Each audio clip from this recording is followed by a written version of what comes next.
Hey guys, Dustin here. Today I wanted to talk about Russian verbs.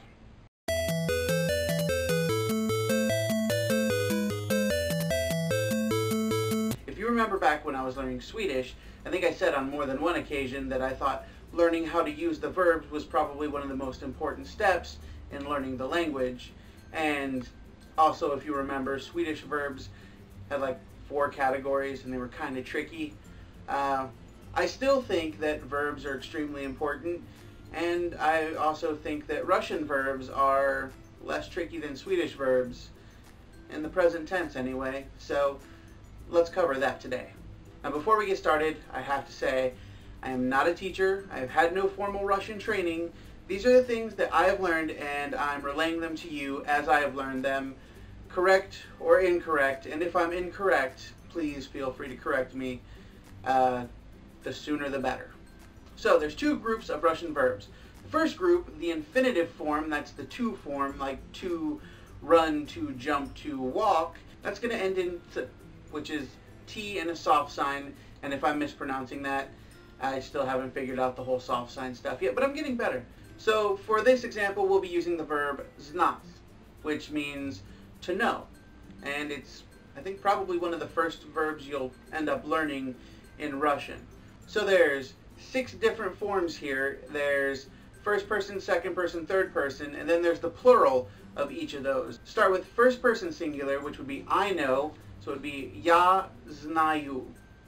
Now ya means I, and the word znat is going to drop the T at the end and change that for a U, znаю. A second person singular, which is the same as the familiar form, you're going to drop that T at the end and add a sh. So it's going to be ti snayesh. Now, third person singular, which is going to be like he, she, and it, we'll go with he in this case, will be on znayet. First person plural, which is we, will be we znayem. You're going to drop that T and add a yem, znayem. Now, second person plural, which will be like you guys or you in the formal form, will be вы знаете. So you're going to drop that T and add a yete. So third person plural, which is going to be they, will end in either ut or yut. So in this case, it's going to be ani znayut. And that's how the first group of Russian verbs conjugates pretty much across the board, with some exceptions, but we'll get into those in a later video.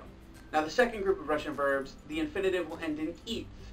So that's the E, the T, and the soft sign. So for this example, we're going to be using говорить, which means to speak, which is also another one you should probably learn early on.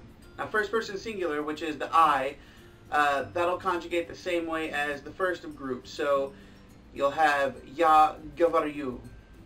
Then for first person singular, which is the familiar, you'll have ты говоришь.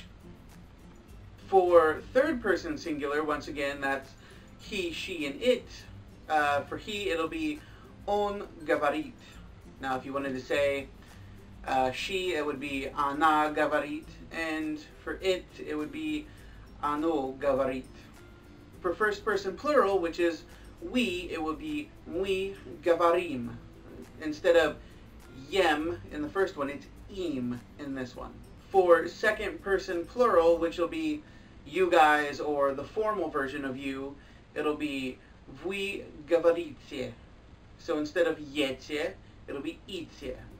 So third person plural, which is them, will end in at or yat. So in this case, it'll be ani говорят. So as you can see, Russian verbs in the present tense are actually fairly easy to learn. The only thing you have to worry about is, 6 ending changes per group, but they're basically the same endings. You're just changing a vowel or 2, so it's really not that difficult. This is how I understand it to the best of my knowledge. Of course, there are exceptions, but like I said, we'll cover those in a different video. So if I've gotten this wrong, feel free to tell me as soon as possible. That way I can correct it as soon as possible. So that's it for this video. I'm going to have one in Russian later on this week, and you can pretty much bet that it is going to be present tense verb heavy. So look forward to that. If you found this helpful in any way, hit that like button, and if you want to see more of this, hit the subscribe button, because that's how you're going to find it. So until next time, thanks for watching.